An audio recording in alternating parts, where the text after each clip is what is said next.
สุดท้ายเลยเศร้าสาวมาแต่แซ่นี่สบายดีน้องละสบายดีโอ้เร็วกันวัดฮะถ้าชิหัวน้องบนเสียดยังสุกินเลยนี่เนาะจะเสียดยังล่ะเห็ดข้าวปุ้นอ๋อตำขนมจีนตำข้าวปุ้น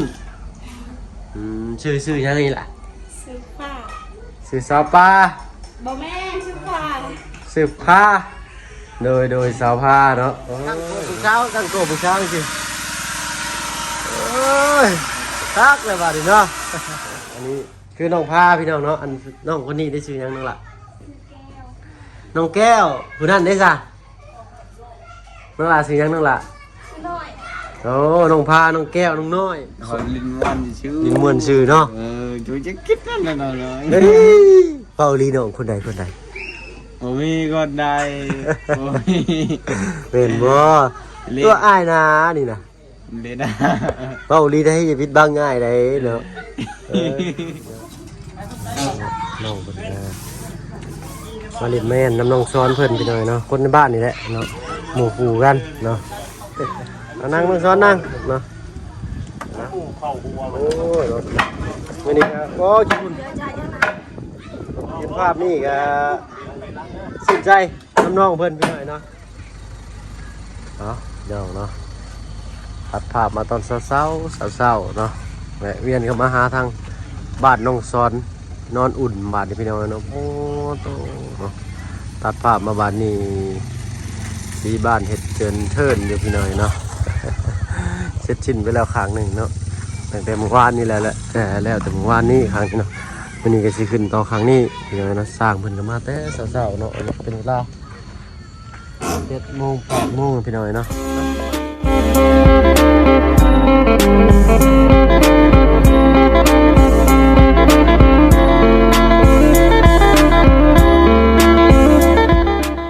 ทักทายสบายดีพ่อแม่พี่น้องหมู่เพื่อนกันเบิดทุกคนเนาะ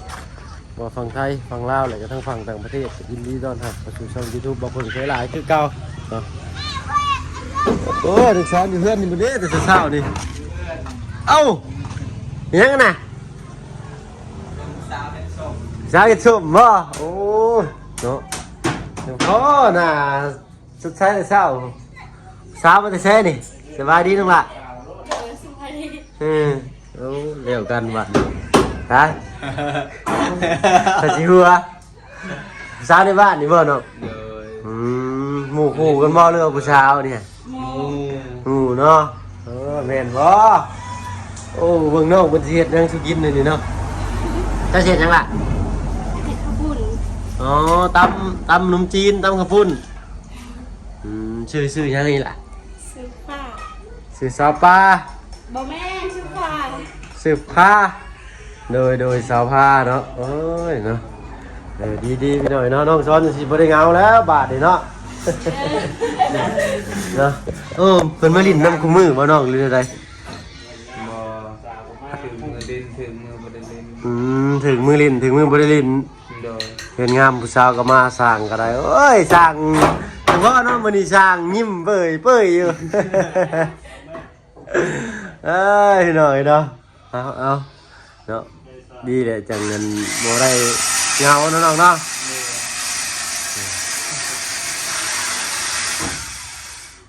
เพิ่นก็ตำหมักห่อหุงก็เป็นซะหน่อยนี่เนาะเอาตำได้ไหมล่ะน้องพาลวกผักก่อนอ๋อลวกผักก่อนใส่นุ่นช้อนผักเบิ่งอยู่ลวกผักก็มีผักข้างในใส่จักผักยังค่อยก็บ่ฮู้นำเขาอย่าลืมทูบ้านได้บัดนี้นะยังลายอยู่เนาะต้องทูบ้านได้แซ่เช้าเรื่องเขามาลิ้นน้ำเลยเด้หั่นเพิ่นจะประกาศข่าวพี่น้องเนาะเคยตำมีนี่ก็ถ้ามีนี่ก็ตำมีเนาะ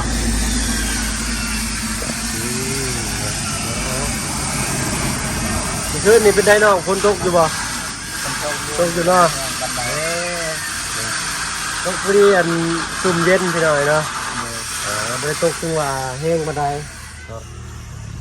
ไปเขาไปนั่งอยู่ในบัดนี้เขา สมือนี้มีพิเศษซามาเล่นมาเอ็นน้ำมันเดือนเราซานได้น้องชายเฮานี่บ่ได้ธรรมดาตัวนี่เนาะ เป็นมันซื้อเนาะดีแหละเอ้ยมีคนมาเล่นนำยังบ่ได้กินข้าวเช้าบ่ ยังตำส้มกินเขา ตำส้มกินข้าวเลย โดย สิเจริญอาหารในบัดนี้แล้วบัดนี้ เนาะแล้วกันไปเลยเนาะเพิ่มแป๊บเดียวบ่ได้ได้น้องชายนี่น้องสอนนี่ร้ายจริงๆเนาะ น้องเพิ่นก็มาเล่นแม่นซื่อพี่น้อยเนาะหมู่คู่กันในบ้านเนาะน้องพาเพื่อนเจ้าอยู่ไสน้องพาเพื่อนเจ้าอยู่ไสอ๋อเจ้าผู้อุ้มน้องตลอดนี่บ่เอ้ยเนาะเห็นอยู่พี่น้อยเนาะแต่พอออกมาแต่ละเทื่อเห็นน้องเพิ่นคอยมาหาแต่เทื่อน้องสอนพี่น้อยเนาะเห็นพวกเขาเข้ามาแล้วเพิ่นเลยบ่กล้าเข้ามาหั่นนะเนาะเพิ่นก็อยากเข้ามาเล่นแม่นนำมันแหละ หมู่การ มื้อก่อนนี่แล้วก็มาเล่นตลอดบ่น้อง อันนี้ เนาะดีจังบ่ได้เงาจังได้บ่เงาพี่หน่อยเนาะข้าวกินน้ำเลยจัง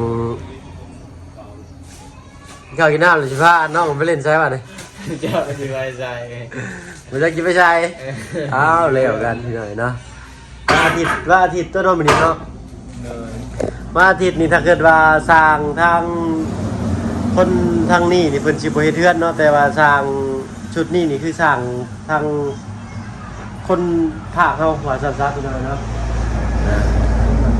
คนลาวเนาะบ่เป็นคนอันนี้เนาะ ถึงเขามาแต่เช้านี่ยิ้มเปื่อยต้องซ้อนก็ได้นะพี่สาวมาเล่นมาแอนน้ำนี้10 บาทนี่เนาะมีหลายผู้หลายคนอยู่บาทนี่พี่น้อยเนาะที่นั่งยิ้มอมยิ้มหน้าบ้านอยู่บาทนี่พี่น้อยเนาะเห็นน้องซ้อนมีคนมาเล่นมาแอนน้ำแล้วบาทนี่เนาะ สร้างเพิ่นก็มาแต่เช้านี่เนาะน้องซ้อนเนาะ โดย พาอันไปเลาะเบิ่งอยู่เนาะเป็นนั่นได้บาท2เพิ่นไปใกล้เด้นี่เนาะ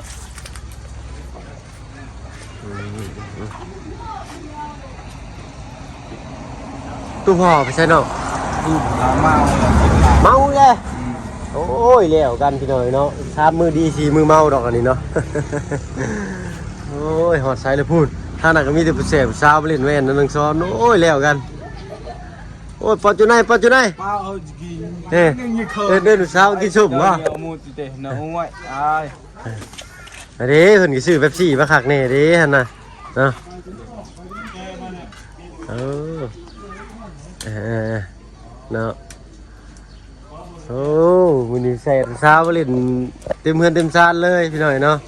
ดีแล้วจังบ่เงาเนาะเอาไปพาหน้าหลอกไปเบิ่งเชิงเฮือนดูน้องขาดเรือยังอยู่บ่เนาะจะน่าจังลงมาเล่นแม่นน้ำผู้สาวอีกจักเล็กจักน้อยเนาะขอเวลานอกน้ำผู้สาวเพิ่นจักหน่อยก่อนพี่น้อยเนาะ เป็นหมู่คู่กันพี่น้อยเนาะมาเล่นแม่นน้ำโอ้วงกบกระติดเรียบร้อยพี่น้อยเนาะบานประตู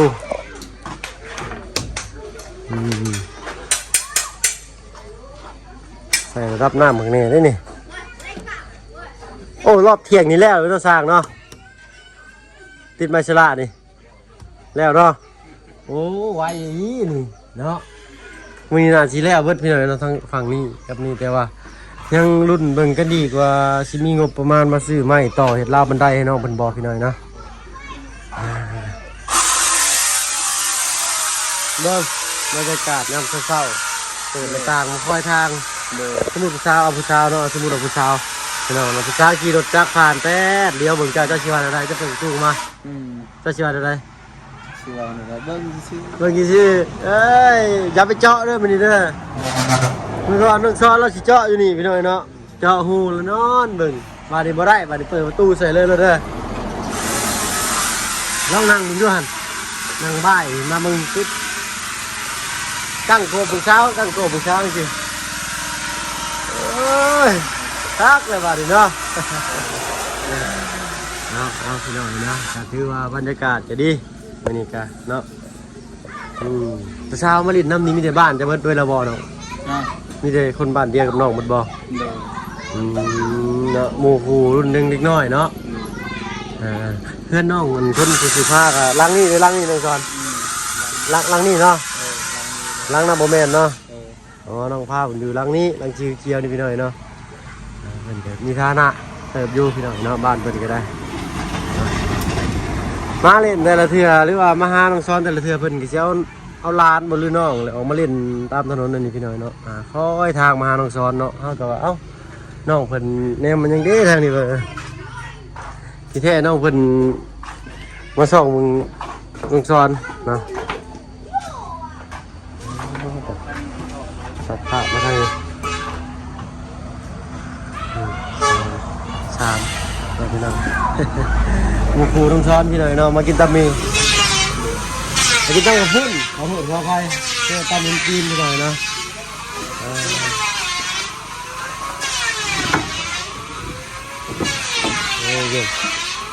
นี่แหละบัดนี้มันสร้างไปแล้ว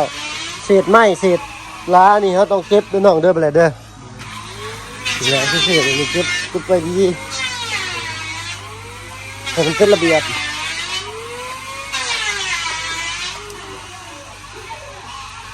ใช่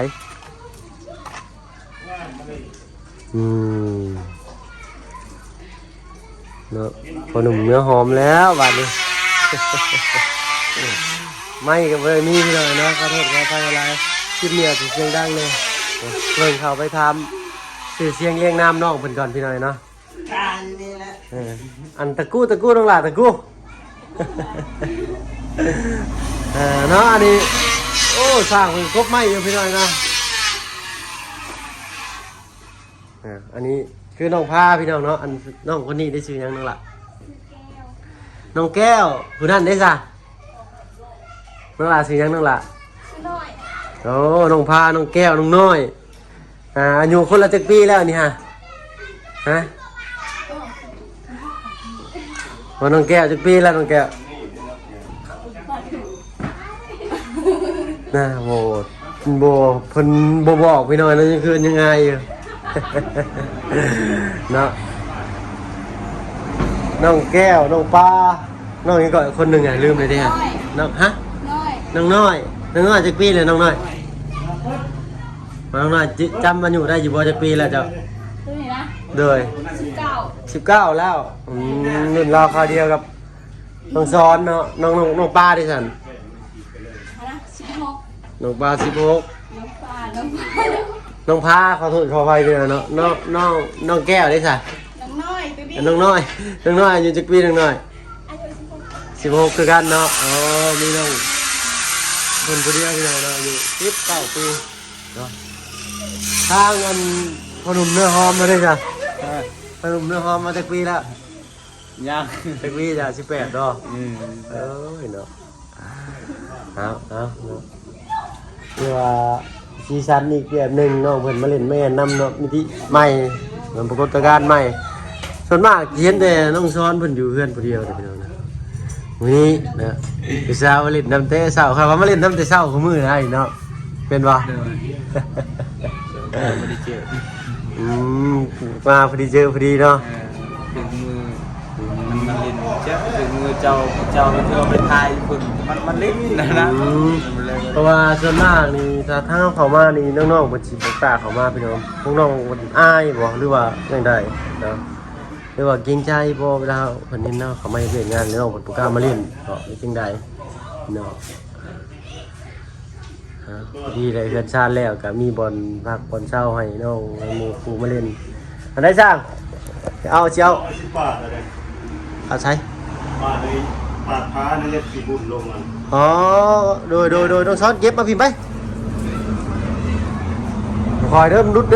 ด้บอกว่าสิห้ามซอยคนละข้างโอ้ยเรื่องโดยผมก่อนใช้น้องช้อนเก็บอันนี้ต้องหาแนวใส่ด้วยหน่อยน้ำแข็งละลายเสื่อมจะลื่นเลยนี่เอายับมาอีกเด็กเอากระมังกวบไว้ก็ได้โอเคนะแจ้นะเอาไม่กวาดก็ได้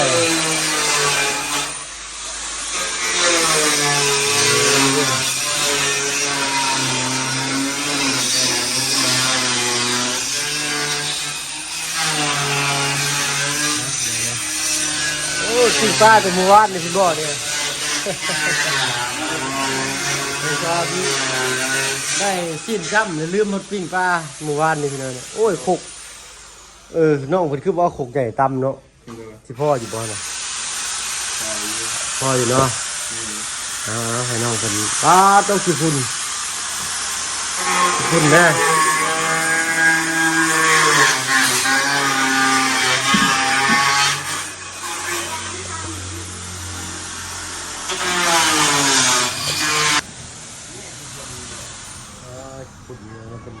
เป็นตัดผนังข้างนอกเนาะ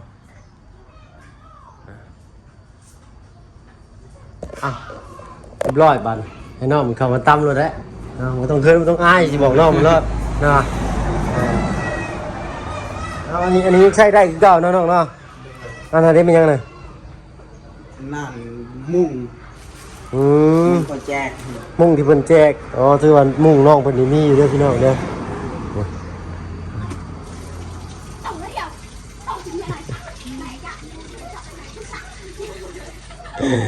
เนาะหมู่คู่เพิ่นพี่หน่อยเนาะจะกินเป็นหมู่คู่หรือจะกินเป็นยังแล้วนี่เห็นไหมก็ยิ้มเปิดนี่แม่นะมีรับลมคมในกับไม้นะน้องนี่โอ้ยฝุ่นเพิ่มเข้าไปก่อนนะมันเข้าไปอยู่ในปอดไปเลยเนาะนั่งคัตมาดอยู่ได้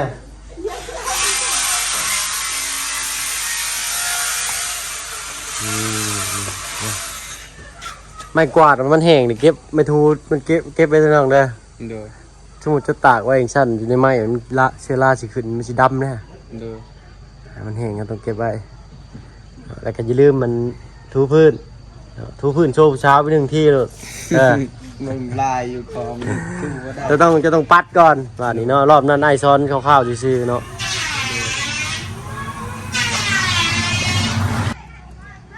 บ้าน2เงินซ่านใกล้สิแล้วเลยเนาะสาวก็มาไต่มาต้อมแล้วทำเป็นวันต้อมขี่ห้อย ขอโทษขออภัยพี่น้องปะลุงเนาะที่ว่าคำหยาบคายว่านัวหัวมวนซื่อเด้อพี่น้อยเนาะว่าจ้าได้บทสุภาพกะขอโทษขออภัยเนาะขอโทษขออภัยเด้อตาสอนเราจะบริสุทธิ์ภาพเด้อปะลุงเด้อกับ FC ทุกคนขอโทษเด้อบางทีเพิ่นก็เป็นคนอยู่กับพ่อพี่น้อยเนาะแม่เพิ่นก็ขออนุญาตขอโทษขออภัยเนาะแม่เพิ่นก็บ่ได้อยู่นำแต่น้อยเนาะแต่อายุสักปีน้อง3 ปีโดยเนาะก็สิบ่มีแบบว่าอีกมุมนึงนะพี่น้อยเนาะเฮาก็บ่อยากเว้าไปหลายเนาะรายการนี่ผู้หลายคนเป็นทราบดีพี่น้อยเนาะบ่เป็นหยังแต่ว่าเนาะเว้ามาหน่อยนึงเนาะคือว่าเก่งเนี่ยพี่น้อยเนาะมันดูกับพ่อมันมาแต่น้อยเนาะยังใต้สำนีเนาะคือว่าอยู่ในกรอบลายเติบเนาะป้าลุงคือสิหักสิแพงเนาะบอกซ้อนมาตลอดแหละตามเบิ่งนี่เนาะให้ใส่ชวนก็เก่งจังถึงพอแล้วผู้ชายจังมาไต่มาตอมเฮ้ยเด้อลินมวนชื่อเนาะช่วยจะคิดนั่นน่ะเปาลีน้องคนใดโอ้มีคนใดโอ้ยเป็นบ่ตัวอ้ายนะนี่นะเล่นนะเปาลีได้อย่าปิดบังง่ายได้เนาะเนาะโอ้ยชื่อเนาะเอาลินม่วนเห็นแม่แล้วนี่เคยเบิ่งช่วงนี้คือจะได้มีข่าวดีกินนางงัวแล้วจังหน่อยเนาะอย่าลืมไม่เลยนะจับมือได้กันมีอย่างเห็นกับบ่มี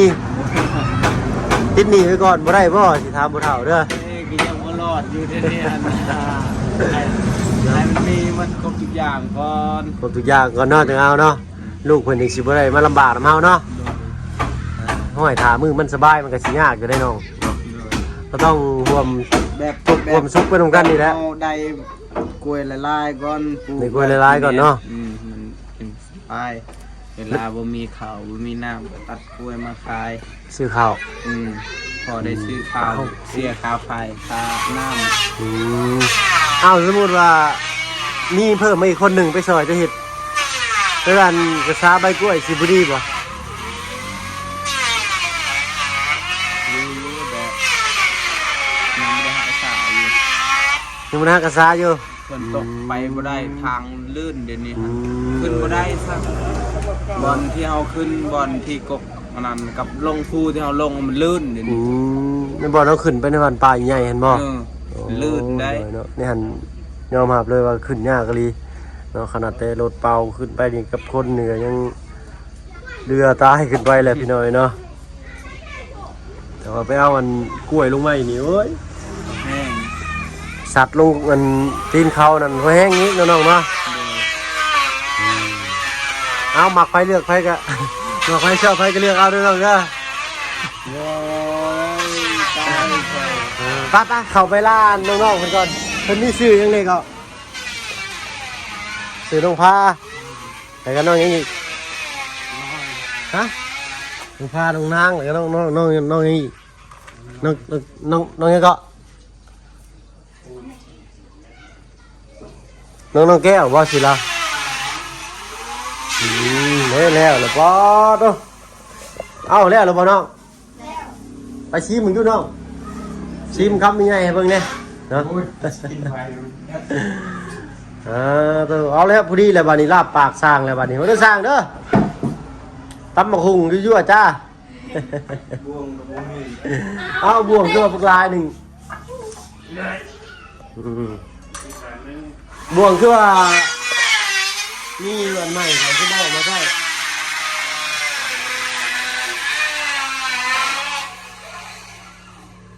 เช็ดบานนี่เช็ดบาน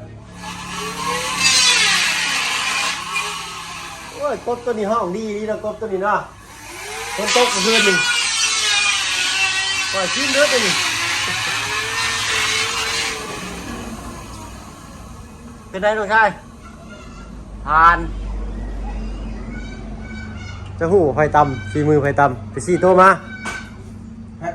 เฮ็ดบ่โตขากะลีดิเนาะใช้ไปซี่โตมาไฟตำมาสิ ไปสร้างกินส้มบ่อยจ้ะ เอามาอันนี้คือมือ ไปจ้ะ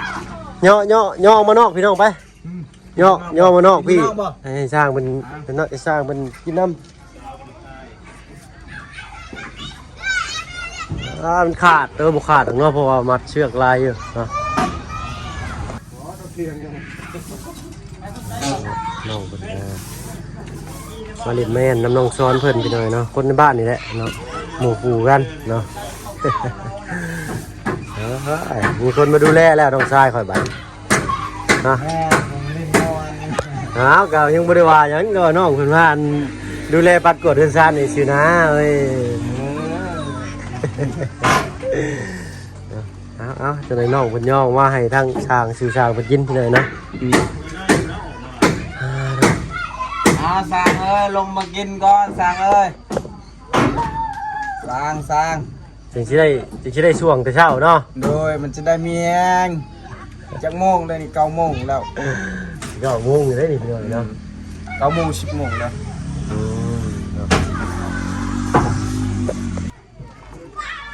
มาแล้วพี่น้อยเนาะตำนุ่มจีนยั่วๆแต่เศร้าๆพี่น้อยเนาะ ทางน้องผ้ามาเป็นคนตำมันเนี่ยทางน้องซ้อนชิมเมื่อกี้นี่เป็นอะไรซาดแซ่บอยู่เนาะต้องให้สร้างผมมาชิมมันพี่น้อยเนาะน้องเพิ่นบอกมาบ่น้องเพิ่นได้ไปจักสวยบวงเอ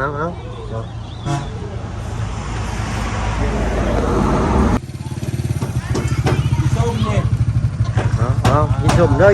ได้เศร้าเด้อวันนี้เนาะบักใหญ่พี่น้อยเนาะ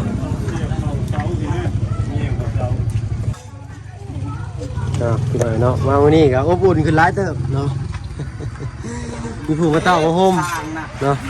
กินก่อนนะมาไม่สร้างเขาไหมไม่สร้างที่มือใส่ตัวนี้ก่อนเนาะเอาวะนะบ้านน้ำมาซีก่อนนะเนาะที่พุ่นกุ้งโคบ